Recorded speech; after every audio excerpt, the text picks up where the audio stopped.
Master minds commerce చదవాలనుకునే 10th inter విద్యార్థుల తొలి ఎంపిక. నమస్తే, నేను Keshav. Welcome to Suman TV. అంతర్జాతీయ యోగా దినోత్సవం ఈ సందర్భంగా ఆంధ్రప్రదేశ్ ప్రణాళిక సిద్ధం చేసి అమలు చేసినటువంటి ప్రయోగం సూపర్ హిట్ అయింది. గిన్నిస్ బుక్ ఆఫ్ వరల్డ్ రికార్డ్స్లో కూడా ఈ రికార్డు నమోదైంది. ప్రధానమంత్రి నరేంద్ర మోడీ ప్రత్యేక అతిథిగా వస్తున్నటువంటి ఈ కార్యక్రమాన్ని జయప్రదం చేయాలని ముందు నుంచే AP CM Chandrababu Naidu AP team work చేసింది. ఇప్పుడు ఆ రికార్డు అద్భుతంగా నమోదైందని చంద్రబాబు నాయుడు ప్రకటించారు. దీనికి సంబంధించినటువంటి విశ్లేషణ చూద్దాం. మనతో పాటు సుంకర్ నరేష్ గారు ఉన్నారు, అనలిస్ట్. నరేష్ గారు నమస్తే. నమస్తే అండి. ఈ యోగాంధ్ర అని ఒక క్యాంపెయిన్ తీసుకున్నారు. అంతర్జాతీయ యోగా దినోత్సవం ప్రపంచం మొత్తం దాదాపు 2-3 లక్షల లొకేషన్స్లో ఈ యాక్టివిటీ జరిగిందని చెప్తున్నారు. సో ఈ రికార్డుని ఎలా చూడాలి? గిన్నిస్ బుక్ ఆఫ్ వరల్డ్ రికార్డులో నమోదైనట్టుగా అనౌన్స్ చేశారు ఫస్ట్ టైం. అంటే గతంలో సూరత్లో ఇలాంటి రికార్డు చేశారు, అది బ్రేక్ చేశారు. ఈసారి ఎలా జరిగింది అసలు మొత్తంగా ఈవెంట్?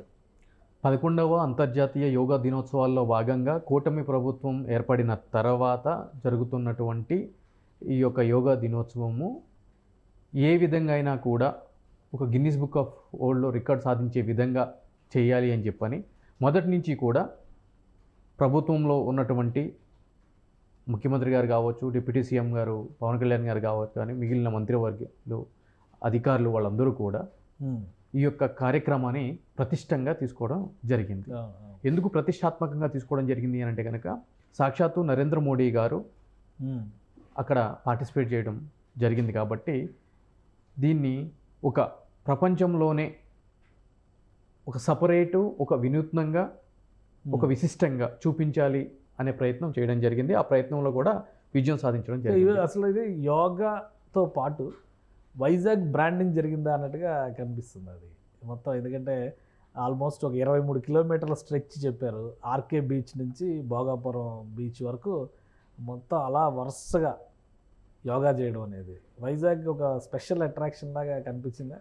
ఆబ్వియస్లీ అండి. ఎందుకంటే కనుక మొదటి నుంచి కూడా ఆంధ్రప్రదేశ్లో వైజాగ్కి ఒక వినూత్నమైన, అదేవిధంగా ఒక విశిష్టత, ప్రత్యేకత కూడా ఉండటం జరిగింది. దాన్ని మనకు తెలిసిన విషయంలో గతంలో కూడా రాజధాని చేయాలి అనే ప్రయత్నాలు ఏ విధంగా జరిగినాయి, అక్కడ పర్యావరణాన్ని ఏ విధంగా నాశనం చేయడం జరిగింది, ఇవన్నీ కూడా మనకి తెలిసిన విషయం. సో మొదటి నుంచి కూడా విశాఖపట్నానికి అటువంటి ప్రత్యేకత ఉన్నప్పుడు ఆ విశాఖపట్నమే ఈరోజు 11వ అంతర్జాతీయ యోగా దినోత్సవానికి ఒక కేంద్రంగా నిలబడటం అనేది కూడా మనకు చెప్పుకోదగిన విషయము. గతంలో సూరత్లో 150,000 మంది ఒక దగ్గరే యోగా ఆసనాలు చేసి రికార్డు సృష్టిస్తే ఈరోజు విశాఖపట్నంలో ఒకే ప్లేస్లో 3,02,000 మంది ఒకే చోట యోగా చేసి, సూర్య నమస్కారాలు చేసి గిన్నిస్ బుక్ ఆఫ్ వరల్డ్ రికార్డులో చేయడం జరిగింది. అదొకటే కాకుండా అరకకు సంబంధించి, అల్లూరి డిస్టిక్కి సంబంధించి గిరిజన విద్యార్థులు 22,000 మంది 108 సూర్య నమస్కారాలని 108 నిమిషాల్లో 108 నిమిషాల్లో చేయడం కూడా మరొక అరుదైన ఘనత. 106 పాఠశాలలకు సంబంధించి.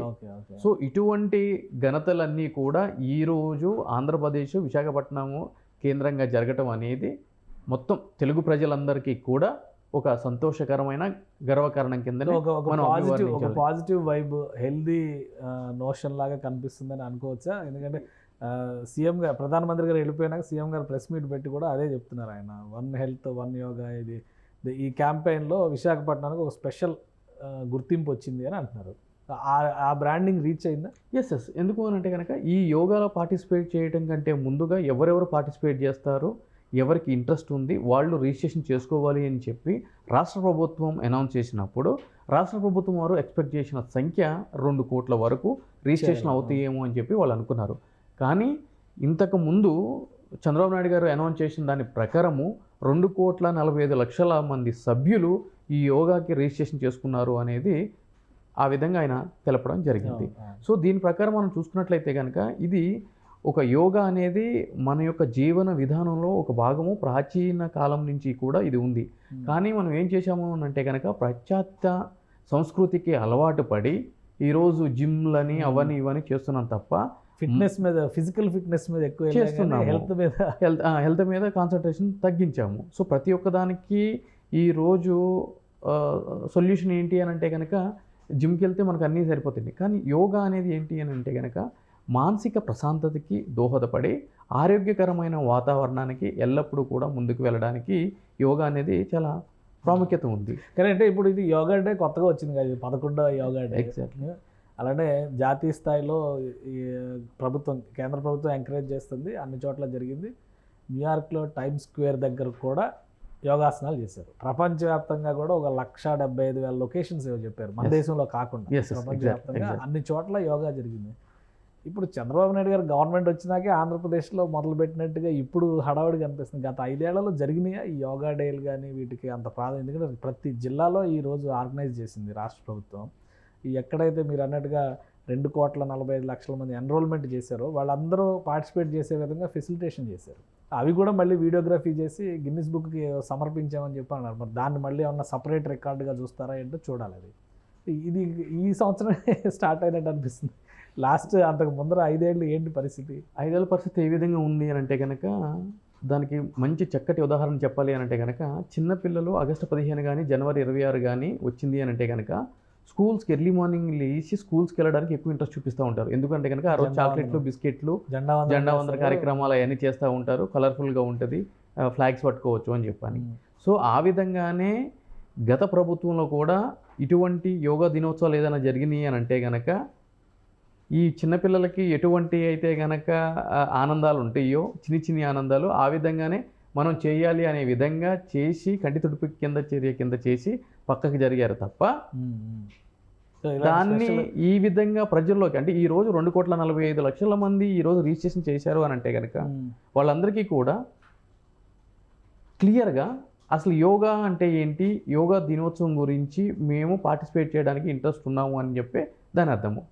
అంటే ప్రభుత్వము జరపడం వేరు, అంటే ఈరోజు ఒక కేంద్ర ప్రభుత్వము అదేవిధంగా ప్రపంచవ్యాప్తంగా కూడా ఒక ప్రత్యేకమైన దినోత్సవాన్ని పురస్కరించుకోవాలి అని అనుకున్నప్పుడు ప్రభుత్వ పరంగా ప్రోటోకాల్ పరంగా చేయాలి. కాబట్టి కంటి తుడుపు చర్య కింద కలెక్టర్లకి, ఎస్పీలకి ఏదో గైడెన్స్ ఇచ్చేసి ఒక రెజల్యూషన్ పాస్ చేసి మీరు చేసేయండి అని చెప్పడం వేరు.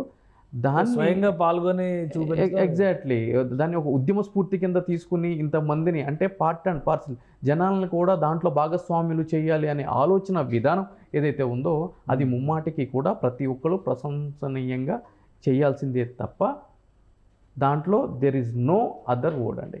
రైట్. Thank you Naresh. ఇది గిన్నిస్ బుక్ సాధించింది ఆంధ్రప్రదేశ్ ప్రభుత్వం యోగాంధ్ర పేరుతో చేసినటువంటి కార్యక్రమం గ్రాండ్ సక్సెస్ అయింది. ప్లస్ జాతీయ స్థాయిలో కూడా ఆంధ్రప్రదేశ్లో ముఖ్యంగా వైజాగ్ బ్రాండింగ్ ఎస్టాబ్లిష్ కావడంలో ఈ ప్రోగ్రాం చాలా సక్సెస్ అయిందని చెప్పి ఏపీ సీఎం కితాబ్ ఇచ్చారు. విశాఖపట్నం తీర ప్రాంతంలో ఉన్నటువంటి అందాలు ప్రపంచం మొత్తం వీక్షించిందని ఆయన ప్రశంసించారు. కాబట్టి యోగా డే ఒక స్పిరిట్ నింపింది ఆంధ్రప్రదేశ్లో అని నరేష్ గారు విశ్లేషిస్తున్నారు. ఇది స్పెషల్ డిస్కషన్. Keep watching.